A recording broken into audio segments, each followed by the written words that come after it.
የተበተነ አእምሯችን እንዲሰበሰብ እጃችሁን በመስቀል ቅርጽ አስሩትና ጣታችሁን ድምጻችሁን ከፍ አድርጋችሁ አብረን እንደገና በስመ አብ ብለን ስሙን ጠርተን አእምሯችንን እንሰበስባለን።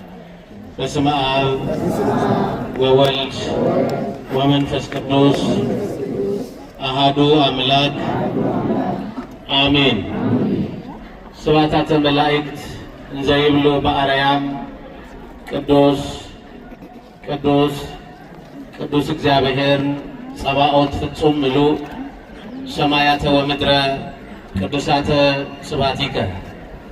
ምስጋናን በሰማይና በምድር የመላ ቅዱስ ቅዱስ ቅዱስ ተብሎ በላይ በሰማይ በቅዱሳን መላእክት በታች በምድር በእኛ በሰው ልጆች የሚመሰገን ቅዱሰ ባህሪ ልዑለ ባህሪ አምላካችን እግዚአብሔር በምህረት ጠብቆ በጸጋ ጎብኝቶ ለዚህ ታላቅ የበረከት ዕለት ስላደረሰን ስሙ ለዘላለም የተመሰገነ ይሁን። ለቃል መውረድ ለሥጋ እርገት ምክንያት የሆነች አፍጣኒተ ረድኤት ሰዓሊተ ምሕረት ምዕራገ ጸሎት እማ አምላክ ወላዲተ አምላክ ድንግል ማርያም ጣዕሟ ካንደበታችን ፍቅሯ በልቦናችን ይደረብን። ዓለምን ንቀው እግዚአብሔርን አውቀው ግርማ ሌሊቱን ጸባ አጋንንቱን ታግሰው በበረሃ ወድቀው የእግዚአብሔር ክብርና ስም በሕይወታቸው ከፍ ብሎ እንዲገለጥ ዋጋ ከከፈሉ ቅዱሳን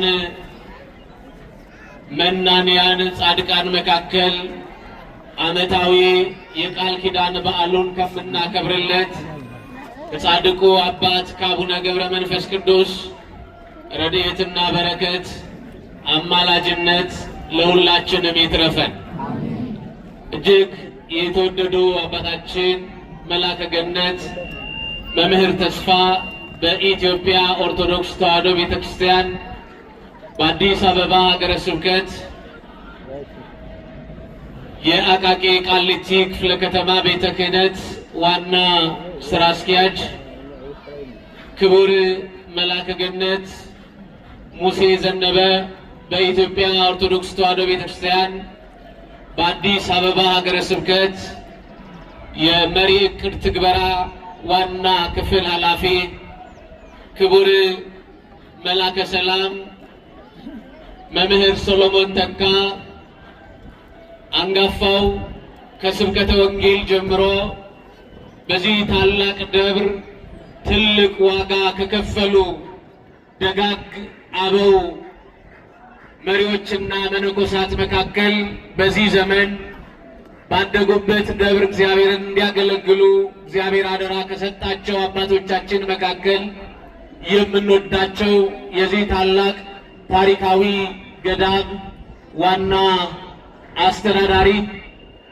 ተወዳጁ ሊቁ የማህሌቱ ፈርጥ የቤተ ክርስቲያናችን ጌጥ ሁልጊዜ እንደ ጻድቁ አባት እንደ አቡነ ገብረ መንፈስ ቅዱስ ከምናያቸው አበው መካከል በማህሌት አገልግሎት የምንወዳቸው ተወዳጁ አባታችን ሊቀ ጠበብት ክቡራን የገዳማትና የአድባራት አስተዳዳሪዎች፣ ክቡር መጋቤ ምስጢር መምህር ዓለሙ ዋጋዬ የመንበረ ፓትርያርክ ጠቅላይ ጽሕፈት ቤት የልሳነ ተዋሕዶ መጽሔት ምክትል ዋና አዘጋጅ፣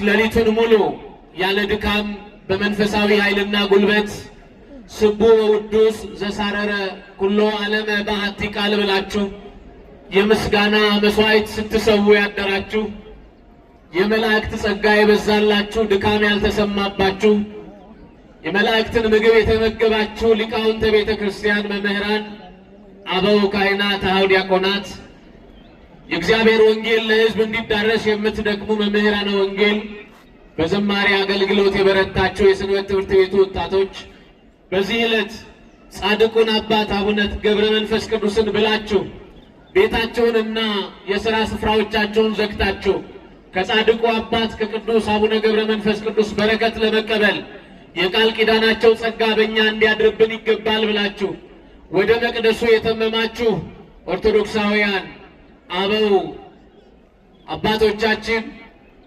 እናቶቻችን፣ ወንድሞች፣ እህቶቻችን ሁላችሁም በዚህ ስፍራ የተገኛችሁ ኦርቶዶክሳውያን እንደምን አላችሁ? እንደምን አረፈዳችሁ? እንደምን አደራችሁ? እንኳን ለጻድቁ አባት ለአቡነ ገብረ መንፈስ ቅዱስ የቃል ኪዳን በዓል አደረሰን አደረሳችሁ። በጣም አጠር ላለ ደቂቃ የምንማረው የመጽሐፍ ቅዱስ ክፍል አንደኛ ዮሐንስ ምዕራፍ 1 ቁጥር 29 ላይ ያለው የእግዚአብሔር ቃል የትምህርታችን መነሻ ይሆናል። ጽድቅን የሚያደርግ ከእርሱ እንደተወለደ እወቁ። እስኪ ሁላችሁም ይህን ቃል በሉ። ጽድቅን የሚያደርግ ማርያምን አይሰማ ድገሙት። ሁሉ ከእግዚአብሔር እንደተወለደ እወቁ። ምን የሚያደርግ ድገሙት። ጽድቅን የሚያደርግ ሁሉ ከእግዚአብሔር እንደተወለደ እወቁ። ክብር ይግባው ወንጌላዊው ቅዱስ ዮሐንስ በመጽሐፍ ቅዱስ 3 ጽሑፎች አሉት። የዮሐንስ ወንጌል፣ የዮሐንስ መልእክትና የዮሐንስን ራእይ የጻፈ ቅዱስ ዮሐንስ ፍቁረ እግዚእ ታኦሎጎስ ብለን የምንጠራው ነባቤ መለኮት ጌታ ይወደው የነበረ ደቀ መዝሙር ከዋለበት የዋለ ካደረበት ያደረ የእጁን ታምራት አይቶ ጊዜ ሲመቸው ብቻ ካጠገቡ ሳይሆን ሰው በከዳው ወዳጅ በራቀው አጠገቡ ህብስት አበርክቶ ሲያበላ ይንገስልን ያሉ ሰዎች ሸሽተው ታምር የተደረገላቸው ለትልልቅ ክብርና ጸጋ የተመረጡ ሰዎች ሲከዱ ያልከዳ ከመስቀሉ እግር ስር የተገኘ እውነተኛ ወዳጅ የጌታ አፍቃሪ ጌታም የሚወደው ያ ብቻ አይደለም። ክርስቶስ በደረሰበት መከራ ዘመኑን ሙሉ እያለቀሰ እያነባ ቁጹረ ገጽ ሆኖ የኖረው ቅዱስ ዮሐንስ ወንጌላዊ በመጽሐፍ ቅዱስ 3 መጽሐፎች አሉት። አንደኛው ወንጌል ነው፣ ሁለተኛው መልእክት ነው፣ ሶስተኛው ራእይ ነው። በእነዚህ በ3ቱ መጽሐፎቹ ላይ 3 ነገሮችን አብዝቶ ይጽፋል። አንደኛ ፍቅር ነው፣ ሁለተኛ ዘላለማዊ ሕይወት ነው፣ ሶስተኛ ብርሃን ነው። ክርስቲያኖች ፍቅር የሌለው እግዚአብሔርን አያውቀውም ብሎ የገለጠ ቅዱስ ዮሐንስ ወንጌላዊ ነው። ክርስቲያኖች እሱ ብቻ አይደለም፣ እግዚአብሔርን የሚያምኑ ዘላለማዊ ሕይወት እንዳላቸው በክርስቶስ የሚታመኑ ሰዎች ወደ ዘላለማዊ ጽድቅ መሻገር እንደሚችሉና በማመን የሚገኝ ዘላለማዊ ሕይወት እንዳለ የነገረን ቅዱስ ዮሐንስ ነው። እሱ ብቻ አይደለም፣ ስለ ብርሃንም ጭምር ነግሮናል። እንዲህ ብሎ ገልጦታል። ጨለማ በእርሱ ዘንድ የለም፣ እርሱ ለዘላለም ብርሃን ነው እያለ ስለ ብርሃን አብዝቶ ስለ ዘላለማዊ ሕይወት አብዝቶ ስለ ቅዱስ ፍቅር አብዝቶ የነገረን ቅዱስ ዮሐንስ ነው። ስለዚህ ዮሐንስ በጽሑፉ ረቀቅ ያለ ነገረ ተዋሕዶን ነገረ መለኮትን ከነገረ ተዋሕዶ ጋር አብዝቶ አስፍቶ አምልቶ የሰበከ ያስተማረ የጻፈ የተረጎመ ቅዱስ ጻድቅ ንጹሕ ድንግል መናኝ ሁሉም ሲጠፉ ከመስቀሉ ያጠፋ ድንግል ማርያም በሱ ምክንያት ለትውልዱ አደራ ሆና የተሰጠች አደራ መቀበል የሚችል ሐዋርያ ነው ቅዱስ ዮሐንስ። በረከቱ ለሁላችንም ይደርብን። ክርስቲያኖች አስተውሉ። ታዲያ በዚህ ምዕራፍ ላይ ቅዱስ ዮሐንስ ማስቀመጥ ወይም መናገር የፈለገው መሰረታዊ ዓላማ ምንድን ነው? ጻድቅ የሆነ እርሱ እግዚአብሔር ሰው እሱን በማወቅ ወደ ዘላለማዊ ጽድቅ የሚመጣ መሆኑን ከነገረን በኋላ ጽድቅን የሚያደርግ ሁሉ ከእግዚአብሔር ተወልዷል አለ። ከማን? ድገሙት ክርስቲያኖች። ጽድቅ ለማድረግ መጀመሪያ ከእግዚአብሔር መወለድ ያስፈልጋል። ሰው እግዚአብሔር ካልሆነ በጽድቅ መኖር አይችልም። ምክንያቱም ራሱ እግዚአብሔር ጽድቅ ነውና። እግዚአብሔር ምንድን ነው? ጽድቅ ነው፣ ጻድቅ ነው ማለታችን ነው። መጽሐፍ እንዲህ ይላል፣ ሰው ሁሉ ሐሰተኛ ቢሆን እግዚአብሔር ግን እውነተኛ ወይም ጻድቅ ነው ይላል። ክርስቲያኖች እግዚአብሔር ጻድቅ ነው ስንል እውነተኛ ነው ማለታችን ነው። ኃጢአት በበዛበት ሰው በሐሰት ዓለም ውስጥ በሚኖርበት ዘተናገረ በጽባሕ ኢይደግም በሰርክ ጠዋት የተናገረውን መልሶ ማታ በማይደግምበት በዚህ ዘመን እግዚአብሔርን በማግኘት ከእግዚአብሔር የተወለዱ ጻድቃን እውነት የሆነውን ክርስቶስን እየገለጡ እየሰበኩ እየነገሩ ይኖራሉ። ለዚህ ነው ጻድቅ ጽድቅን የሚያደርግ ሁሉ ከእግዚአብሔር ተወልዷል አለ። ከማን ተወልዷል? ድገሙት እባካችሁ። ከእግዚአብሔር የተወለዱ ሁሉ ጻድቃን ናቸው። ዛሬ ዓመታዊ ክብረ በዓላቸውን ከምናከብርላቸው ጻድቃን ቅዱሳን መካከል እንደው የምንወዳቸው ጻድቅ አባት ቅዱሱ አባታችን አቡነ ገብረ መንፈስ ቅዱስ ናቸው። ገብረ መንፈስ ቅዱስ ማለት የመንፈስ ቅዱስ አገልጋይ፣ የመንፈስ ቅዱስ ባሪያ፣ የመንፈስ ቅዱስ ልጅ፣ የመንፈስ ቅዱስ ተከታይ፣ በመንፈስ ቅዱስ የሚታመን፣ በመንፈስ ቅዱስ የሚሰራ፣ ከኃጢአት የራቀ፣ ከእግዚአብሔር የታረቀ፣ ዓለም የማይመቸው እግዚአብሔርን ማግኘት የቻለ በጽድቅና በቅድስና የሚኖር ማለት ነው። ክርስቲያኖች ገብረ መንፈስ ቅዱስ ሌላ ስም አላቸው። ገብረ ሕይወት ይባላሉ። የሕይወት አገልጋይ ማለት ነው። ክርስቲያኖች ሕይወት ደግሞ እግዚአብሔር ነው። ሕይወት ማን ነው?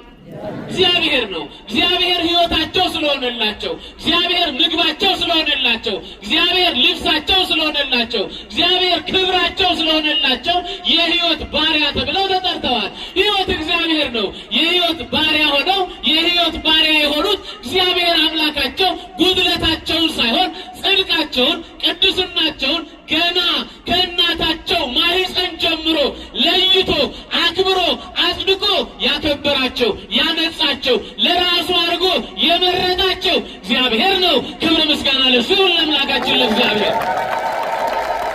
እግዚአብሔር ጻድቁን አባት ቅዱሱን አባት ገብረ ሕይወትን ወይም ገብረ መንፈስ ቅዱስን መረጠ፣ አከበረ፣ ለየ።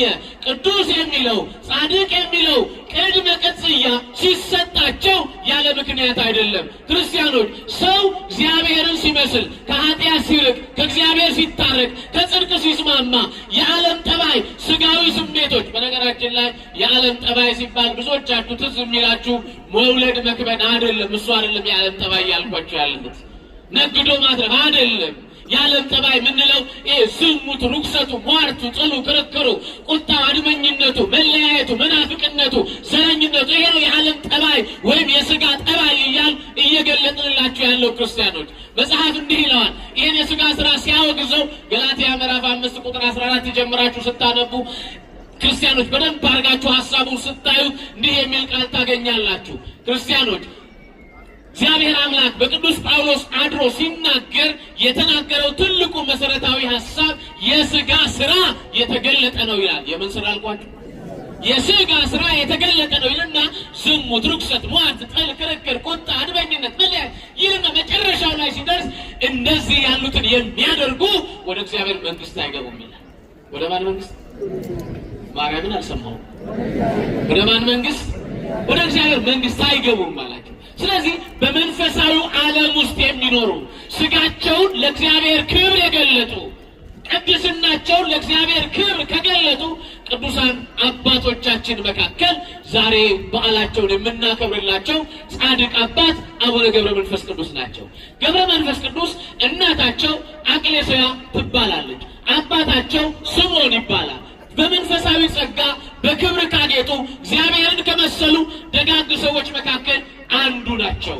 ክርስቲያኖች እግዚአብሔር ታማኞች ስንሆን ወገባችን ይባርከዋል። እግዚአብሔር ታማኞች ከሆንን ማህፀናችንን ይባርከዋል። ከቃሉ ጋር ናቸው። የጻድቁ አባት የገብረ መንፈስ ቅዱስ አባት የስምዖን ወገብ የተባረከ ነው። ለምን? እግዚአብሔርን የሚፈሩ ስለነበሩ። ሰው እግዚአብሔርን የሚፈራ ከሆነ ዘመኑ ይረዝማል፣ ሕይወቱ ይባረካል፣ ጎደሎ ይሞላለታል። ክርስቲያኖች ሰው ዛሬ በተለይ በዚህ ዘመን እግዚአብሔርን መፍራት ያቆመበት ዘመን ነው። እግዚአብሔር በአካል አይገለጥም። እግዚአብሔር በአገልጋዮቹ ይገለጣል። በጳጳሳቱ በሊቃነ ጳጳሳቱ ይገለጣል።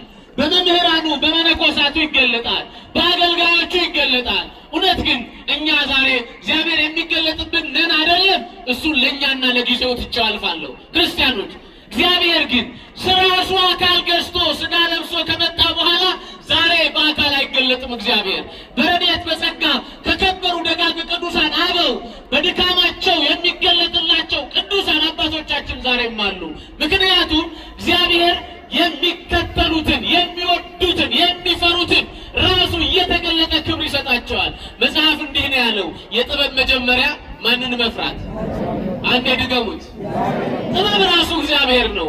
ምክንያቱም ቀዳሚ ያለ ጥበብ ፈሪሃ እግዚአብሔር፣ የጥበብ መጀመሪያ እግዚአብሔርን መፍራት ነው ካለ እግዚአብሔርን በመፍራት ጥበባቸው እግዚአብሔርን ያደረጉ ስምዖንና በእምነት የበረታች ከሴቶች ተለይታ የአምላኳ ክብር በትክክል የገባት በዘመኑ ካሉ ሰዎች እግዚአብሔር ቅድስናዋን፣ ደግነቷን፣ ንጽህናዋን የተመለከተላት ደጓ ሴት ቅድስት አቅሌስያ ነበረች። ቅድስት አቅሌስያ እምነቷ ብርቱ ነው። ፈጣሪዋን ታምናለች። የምታምነው ከሰማይ የወረደው ከድንግል ማርያም የተወለደው በአጭር ቁመት በጠባብ ደረት ተወስኖ በሞቱ ሞታችንን በደሙ ኃጢአታችንን ያጠፋው የእግዚአብሔር ልጅ የድንግል ማርያም ልጅ የሆነው ኢየሱስ ክርስቶስ ሞቱ ለኔ ሕይወቴ ነው፣ መገፋቱ መከራው ለኔ ክብሬ ነው። እሱ አናቱን በሾህ አክሊል ተደፋ፣ ለኔ ደግሞ የብርሃን አክሊል አለበሰኝ። እሱ ደግሞ ጎኑን በጦር እየተወጋ የኔን የኃጢአት ጦር ነቀለልኝ። እሱ እግሩን በምስማር እየተቸነከረ እግሮቼን በሰላም መንገድ አቀናልኝ ብላ ያመነች ንጽሕት ቅድስት ሴት ናት ቅድስት አቅሌስያ። ከቃሉ ጋር ናችሁ? ከቃሉ ጋር ናችሁ? ሰው እግዚአብሔርን ሲፈራ አምላኩን ያስቀድማል። ቅዱስ ስምዖንም በዚሁ ልክ የተወደደ ጻድቅና ልዩ ንጹሕና ፍጹም ሰው ነበር። እንደ ዘካርያስ እዚህ በሉቃስ ወንጌል ምዕራፍ 1 ቁጥር 8 ላይ ወክልኤሆሙ ጻድቃን እሙንቱ፣ ሁለቱም በእግዚአብሔር ሕግና ትእዛዝ እየሄዱ ጻድቃን ነበሩ ብሎ ቅዱስ መጽሐፍ እንደገለጠላቸው እንደ ደጉ አባት እንደ ቅዱስ ዘካርያስ ስምዖንም በመቅደስ የሚያገለግል አምላኩን የሚፈራ ንጽሕና ያለው ቅድስናን ገንዘቡ ያደረገ ሰው ነበር። ለዘመናት ያለ ልጅ ኖሩ። ያለምን? ያለ ልጅ። ክርስቲያኖች ልጆች የእግዚአብሔር ስጦታዎች ናቸው። አንተ ስለደከምክ የምታገኘው ልጅ የለም። ከቃሉ ጋር ናችሁ? አዎ። የሀገር ላይ ደቡብ አንድ ምርቃት አለ። ቀን የሰራኸው ሀብት ይሁን፣ ማታ የሰራኸው ዘር ይሁን ይባላል። የሰማችሁ? ቀን የሰራኸው ሀብት ይሆናል። ቀን ሌሊት የሰራኸው ዘር ይሁን፣ ቀን የሰራኸው ሀብት ይሆናል። አስተውሉ ክርስቲያኖች። የቀኑን ባርኮለታል ስምዖን፣ የሌሊቱ ግን አልተገኘም ነበር። ግን እግዚአብሔር ሲያንኳኩለት የሚከፍት ሲለምኑት የሚሰማ አምላክ ነው። ከቃሉ ጋር ናችሁ? ለዚህ ነው የማቴዎስ ወንጌል ምዕራፍ 7 ቁጥር 1 ጀምራችሁ ስታነቡ ለምኑ ይሰጣችኋል፣ አንኳኩ ይከፈትላችኋል። ክርስቲያኖች ሳትሰለቹ አንኳኩ። የተዘጋ ነገር ካለ ዛሬ ጻድቁ እያማለዱ የተዘጋ ሁሉ ይከፈታል። ክብር ለእግዚአብሔር። ይከፈታል። ክርስቲያኖች የልመናቸውን ድምፅ የሰማ ጥያቄያቸውን ያደመጠ እግዚአብሔር ጎደሏቸውን ሊሞላ ታሪካቸውን ሊቀይር ጻድቅና ደግ ንጹሕና በእግዚአብሔር ፊት የከበረ ሰማይንና ሰማያትን ማዘዝ የሚችል በሰማይ ያሉ የቅዱሳን መንፈሶች አገልጋይ መሆን የሚችል ጻድቅና ቅዱስ ደግና ንጹሕ እነሆ መጋቢት 29 ቀን ተጸንሶ ታኅሳስ 29 ቀን ጻድቁ አባት አቡነ ገብረ መንፈስ ቅዱስ ከጠባብ ወደ ሰፊ ተወልዶ ተገለጠ። ክብር ምስጋና ለእግዚአብሔር ይሁን። መጋቢት ስንት አልኳችሁ? መጋቢት ስንት ምን ሆነ? አቤት ታኅሳስ ስንት ተወለዱ? 29። አይገርምም? የድሮዎቹ ሊቃውንት በጌታ በዓል ላይ በዓል አይደርቡም ነበርና የጻድቁን የልደት በዓል ጥር 5 ቀን ነው የሚያከብሩት። ዛሬ ግን ሊቁ ጠፍቶ ይሆን? የተማረው ጎሎ ይሆን? ወይም ፍራቻ ነክሶብን ይሆን? የሰማዕታት በዓል በክርስቶስ በዓል ላይ እየተደረገ ነው። ክርስቲያኖች አስተውሉ። ጻድቁ ክርስቶስ በተወለደበት ዕለት ታኅሳስ 29 ቀን ነው የተወለዱት። በጌታ በዓል ላይ የማንም በዓል አይደረብም። የሰማችሁ ነው። የማንም በዓል አይደረብም፣ ነውር ነው። በጣም ይገርመኛል። ክርስቲያኖች የቀደሙት ሊቃውንት ትውፊት፣ ቀኖና፣ ዶግማውን ጠብቀው የጻድቁን በዓል ታኅሳስ 29 በክርስቶስ በዓል ላይ ደርበው አያከብሩለትም። ጥር 5 ወስዶ ያከብሩለታል። ከቃሉ ጋር ናችሁ?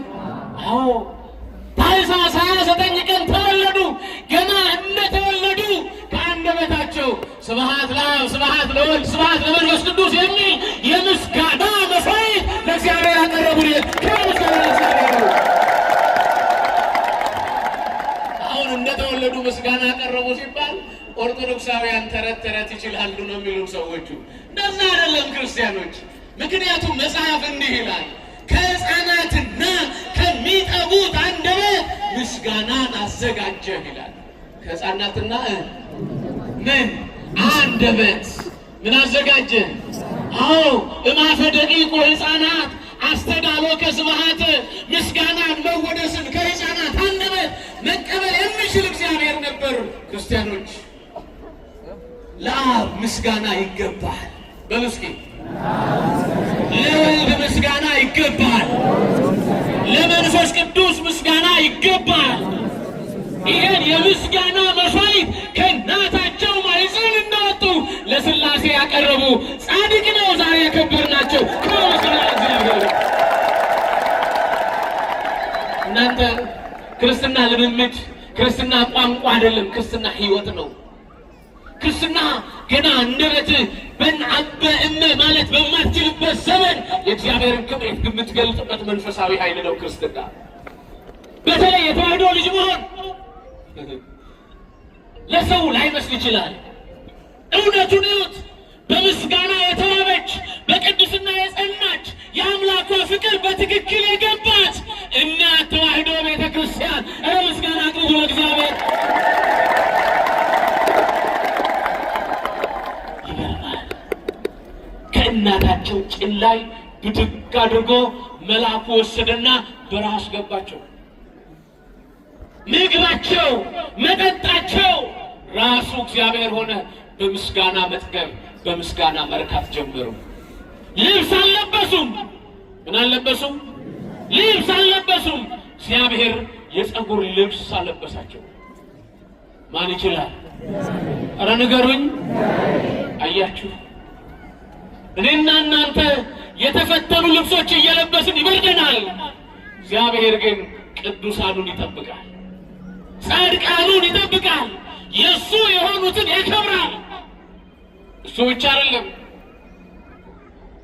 በጸጋ በሞገስ በክብር ከፍ እያሉ በምድር ሆነው በሰማይ ያለውን የመላእክትን ዝማሬ መስማት የቻሉ በበረሃ መንነው የአምላካቸው ፍቅር በልባቸው የተሳለባቸው ክርስቶስን በትክክል ያዩ ማንን አልኳቸው? በምን በትክክል ያዩ። አይገርምም? አንተ ከእግዚአብሔር ስትወለድ አምላክህን ትላለህ። ገብረ መንፈስ ቅዱስ ክርስቶስን ያዩት ከክርስቶስ ስለተወለዱ ነው። ከማን ንገሩኝ? ለዚህ ነው መጽሐፍ እኮ እንዲህ ነው ያለው ቅዱስ መጽሐፍ። ክርስቲያኖች ጽድቅን የሚያደርግ ሁሉ ከማን ተወለደ? ዓለምን እንዲንቁ፣ ጽድቅ ክርስቶስን እንዲወዱ፣ ግርማ ሌሊቱን፣ ጸባጋንንቱን፣ ስጋዊ ፍላጎቶችና ዓለማዊ ጠባዮችን እንዲንቁ፣ እንዲመንኑ፣ እንዲወጡ ከእናታቸው ማኅፀን ጀምሮ የለያቸው ያከበራቸው ማን ነው? እሱ። እስኪ እግዚአብሔር ነው የምትሉ እጃችሁን አሳዩኝ፣ ያሳዩኝ፣ ያሳዩኝ። የለም አላልኩም፣ አልተባለም እኮ። እስኪ እግዚአብሔር ነው ወደዚህ ዓለም እንዲመጡ የኛ የብርሃን አባት እንዲሆኑ ያደረጋቸው እግዚአብሔር ነው የምትሉ እጃችሁን አሳዩ። አሁን አመስግኑ ባነሳችሁበት እጃችሁ። ጻድቁን የለየ ማን? አይሰማም። ጻድቁን የለየ ማን? ያከበራቸው ማን? እንዲያከብሩ ስሙን እንዲጠሩ አንደበታቸውን ለምስጋና እንዲከፍቱ ያደረገ ማን? ክብር ለእሱ ለአምላካችን። ክርስቲያኖች ይሄ ነው የጻድቃን ሕይወት፣ ይሄ ነው እግዚአብሔርን መምሰል። ለዚህ ነው እኮ ቅዱስ ጳውሎስ ቅዱስ መጽሐፍ ጌታችን ኢየሱስ ክርስቶስ በማቴዎስ ወንጌል በምዕራፍ 13 ቁጥር 41 ላይ ጻድቃን አለ በሉ እስኪ ሁላችሁ በአባታቸው በእግዚአብሔር መንግሥት እንደ ፀሐይ ያበራሉ። ክብር ለጻድቃን፣ ክብር ለቅዱሳን። አልተሳሳትንም። ገብረ መንፈስ ቅዱስ የዓለም ብርሃን ናቸው፣ ለዘላለም ያበራል ስራቸው ብንል አልተሳሳትንም። ለምን? የብርሃን የኢየሱስ ክርስቶስ ልጅ ናቸው። ክብር ምስጋና ለእግዚአብሔር። አልተሳሳትንም። እስኪ ድገሙት። ጻድቃን በሉ በአባታቸው። ማነው አባታቸው? እሱ እኮ ነው። በዚያ መንግሥት እንደምን ያበራሉ? አይገርምም? እንደ ፀሐይ የማብራት ጸጋ የሰጣቸው ክብር ምስጋና ይግባው መድኃኔዓለም ነው። ክብር ምስጋና ለሰውነት ይህ ብቻ አይደለም። ቅዱስ ሶሎሞን በመጽሐፈ ምሳሌ ላይ እንዲህ አለ። እችን ቃል ከኔ ጋር በሉ። በረከት በሉ በጻድቅ ራስ ላይ ነው። በማን ራስ ላይ? ምን በረከት? አዎ በአቦዬ ራስ ላይ በገብረ መንፈስ ቅዱስ ራስ ላይ ምን አለ? አረ ንገሩኝ። በረከት አለ። ለምን? ይህ በረከት የተሰጣቸው ከማን ስለተወለዱ? ከእግዚአብሔር ስለተወለዱ ዓለምን አሸንፈውታል። ክብር ምስጋና ለእግዚአብሔር። ታዲያ እኚህ ጻድቅ አገራቸውን ኒሳን የኖሩበትን ከተማ ግብፅን ትተው ወደ ኢትዮጵያ ከመጡ በኋላ እነሆ ዝቋላ ምድር ላይ ባለው ትልቅ ሐይቅ ውስጥ ተዘቅዝቀው ለ100 ዓመት ለስንት ጸለዩ። መጽሐፍ እንዲህ ይላል። ግዕዙ ይመቸኛል፣ አማርኛው ውስጡ ደስ አይልም። ምን ይላል መሰላችሁ? አማርኛው ሁሉን በሚያስችለኝ በእግዚአብሔር ኃይልን በሚሰጠኝ በክርስቶስ ሁሉን እችላለሁ ይላል። ግን ግዕዙ ምን ይላል መሰላችሁ? ሁሉ እክል በዘአካለኒ ክርስቶስ፣ ሁሉን በሚያስችለኝ በክርስቶስ ሁሉን እችላለሁ። ሁሉን ምን በሚለኝ? በሚያስችለኝ በሉ። በምን ትገሙት? ሁሉን በሚያስችለኝ በክርስቶስ ሁሉን እችላለሁ። እውነት ነው። ለሰው ተረት ይመስላል። በጭንቅላታቸው ተተክለው ጸለዩ የሚለው ለሌሎች አይገባቸውም። ግን ገብረ መንፈስ ቅዱስን በአናታቸው ተተክለው እንዲጸልዩ ጉልበት የሆናቸው ማን? ሁሉን የሚያስችል ኢየሱስ ክርስቶስ። ክብር ምስጋና ለእግዚአብሔር። ሁሉን በሚያስችለኝ በሉ እስኪ ባካችሁ። ኧረ ድገሙት። በክርስቶስ ሁሉን አቤት ማን ያስችለን? ፈተናው በዝቶብናል። ማን ያስችለን? ረፍታተናል። ማን ያስችለን? ብዙ ፈተናዎቻችን፣ ችግሮቻችን ሁሉ በእኛ ኃጢአትም ይሁን በእኛ ጉድለት መጥተውብናልና ግን ማን ያስችለን? ሁሉን በሚያስችለኝ በማን እችላለሁ? እግዚአብሔር እችላለሁ። አዎ ተዘቅዝቀው ጸለዩ።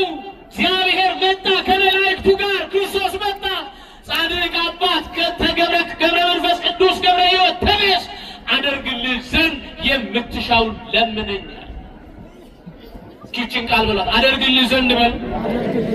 የምትሻውን ለምነኝ። ቃል ካልገባህልኝ የዓለም ሕዝብ ኃጢአት፣ የዓለም ሕዝብ በደል፣ የኢትዮጵያውያን የብዙ ሰዎች ኃጢአትና በደል በፊቴ ላይ አለ። እባክህ እምራቸዋለሁ ብለህ ቃል ግባልኝ፣ በቃል ኪዳን ስጠኝ ብለው ክርስቶስን ተማጸኑት። ቅዱስ አባት እግዚአብሔር ደግ የዋህ አስተውሉ፣ ለቅዱሳኑ በሚሰጠው ቃል ኪዳን የማይጸጸት ለማን አልኳቸው? ለማን? ለገብረ መንፈስ ቅዱስ በሚገባው ቃል ኪዳን እግዚአብሔር አይጸጸትም። ለጻድቃን በሚገባው ቃል ኪዳን እግዚአብሔር አይጸጸትም። እምርልሃለሁ አለው ለገብረ መንፈስ ቅዱስ እግዚአብሔር። ገብረ መንፈስ ቅዱስ ቅዱስ ተነሳ። እግዚአብሔርም ቃል ኪዳን ገባለት። ስምህን የጠራ ዝክርህን የዘከረ መቅደስህን የሰራ ያሰራ በገድልህን የጻፈ የተረጎመ ያነበበ ለዘላለም እምረዋለሁ ብሎ እግዚአብሔር ቃል ኪዳን ገባለት። ዛሬ በመንፈስ ቅዱስ የቃል ኪዳን ዕለት ነው። እግዚአብሔር ለማን ለገብረ መንፈስ ቅዱስ ምን ገባላቸው? ቃል ኪዳን ገባላቸው። የጻድቁ ቃል ኪዳን እግዚአብሔር ሁላችንም ይጠብቀን። ክርስቲያኖች በጣም ደስ የሚለን ቃል አለ።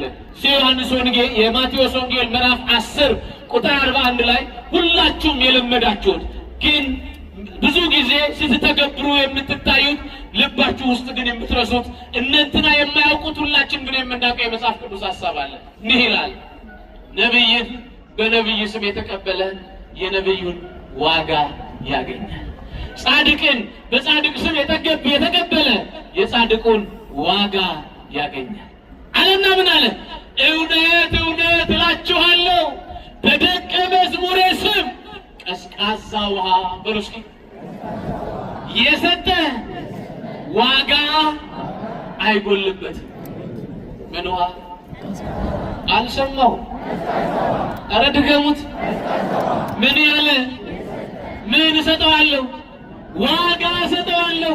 እናንተ በብር አይደለም፣ እናንተ በዝክራችሁ ብዛት አይደለም፣ እናንተ በቀዝቃዛ ውሃ በጻድቃን አማካኝነት ወደ ዘላለማዊ ክብር ሊሰጠን ዋጋ ሊሰጠን የታመነ አምላክ ነው እግዚአብሔር። ክብር ምስጋና ለእሱ ይሁን። ለጻድቁ አባት ለገብረ መንፈስ ቅዱስ በገባው ቃል ኪዳን አገራችን ኢትዮጵያን እኛንም እግዚአብሔር በቸርነቱ ይማረን። ጽድቅን የሚያደርግ ሁሉ ከእግዚአብሔር ተወልደዋል። ጻድቁ በጽድቅ ኖረው ጽድቅ ሰርተው ጽድቅ ክርስቶስን አውቀው ዓለምን ንቀው እግዚአብሔርን አውቀው ከሱ ታርቀው ዘመናቸውን ሙሉ በጽድቅ ኖረዋልና የጻድቁ አባት የአቡነ ገብረ መንፈስ ቅዱስ ረድኤት በረከት አማላጅነት ለሁላችንም ይትረፈን። ሰው ጻድቅ ሲሆን አውሬውን ማዘዝ ይችላል፣ እባቡን መጨበጥ ይችላል፣ ጊንጡን መርገጥ ይችላል። መጽሐፍ እንዲህ ይላል፣ ያመኑትን እነዚህ ምልክቶች ይከተሏቸዋል። እባቦቹን ይረግጣሉ፣ ጊንጦቹን ይረግጣሉ፣ እባቦቹን ይይዛሉ። እምነት ጉልበት ነው። ስለዚህ ጻድቁ ከእምነታቸው የተነሳ አንበሳ ትቢያቸውን ልሶ ነብር እግራቸውን ልሶ ይጠግብ ነበር። ይሄ ሁሉ የጽድቅ መለያ እግዚአብሔርን የመምሰል ሀብት ነውና ለጻድቁ የተሰጠ ሀብት እግዚአብሔር ለሁላችንም በበረከት ያድለን፣ ይቆየን። ወስብሐት ለእግዚአብሔር። ያስተማረን የመከረን አምላክ እግዚአብሔር ክብር ምስጋና ለስሙ ይሁን። በደንብ እልል በሉና መስግኑት እግዚአብሔር። ጻድቁ እግዚአብሔር ቃል ኪዳን ገባላችሁ። ምን ገባላችሁ? ሁልጊዜ ጥቅምት 5ን ስታስቡ እግዚአብሔር ለጻድቁ አባት ለአቡነ ገብረ መንፈስ ቅዱስ ምን ገባላቸው? በዚህ በቃል ኪዳናችሁ በቃል ኪዳናቸው ይጠብቁን የምትሉ እጃችሁን ከፍ አድርጉና አሳዩ። እስኪ ሁላችሁም ከኔ ጋር በሉ፣ ጻድቁ በሉ። አይሰማም። በቃል ኪዳናቸው ይጠብቁን። እግዚአብሔር ለጻድቁ በገባው ቃል ኪዳን ለሀገራችን ለሕዝባችን ምሕረት ይቅርታ ያደርግልን። አመስግኑት በደንብ አድርጋችሁ።